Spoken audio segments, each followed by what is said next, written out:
ایک نوجوان کو اپنے علم، عقل اور اپنی طاقت پر بے حد غرور تھا۔ ایک دن اس کی ماں نے اس سے کوئی بات کہی تو اسے ماں کی رائے اپنی رائے کے مقابلے میں کمتر محسوس ہوئی اور اس نے ماں کا حکم ماننے سے انکار کر دیا۔ بیٹے کا یہ غرور دیکھ کر ماں بے حد اداس ہوئی۔ ماں نے اپنے بیٹے سے کہا کہ تو آج ایک جوان ہے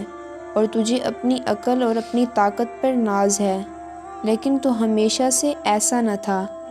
یہ کہہ کر ماں وہ جھولا لے آئی جس میں بچپن میں اسے لٹایا کرتی تھی اور کہا کہ اے بیٹے، تو ایک وقت میں اس چھوٹے سے جھولے میں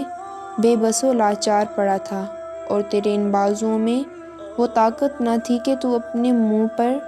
بیٹھی ہوئی مکھی کو بھی اڑا سکتا اور اپنی مرضی سے اپنی کروٹ بدل سکتا۔ ماں نے مزید کہا ہے بیٹے، تو اس بات کو بھی نہ بھول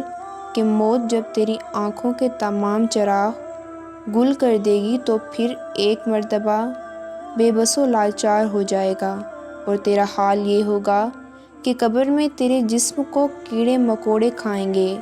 اور تو انہیں ہٹانے کی طاقت نہیں رکھے گا۔ تجھے آج جو مرتبہ اور قوت حاصل ہے اسے اپنی بہادری نہ سمجھ اور نہ ہی یہ تیری کوئی خوبی ہے، بلکہ اسے اللہ عز و جل کی جانب سے اس کا خاص کرم جان اور اس کا شکر گزار بندہ بن کہ اس نے تجھے اس عظیم نعمت سے سرفراز کیا۔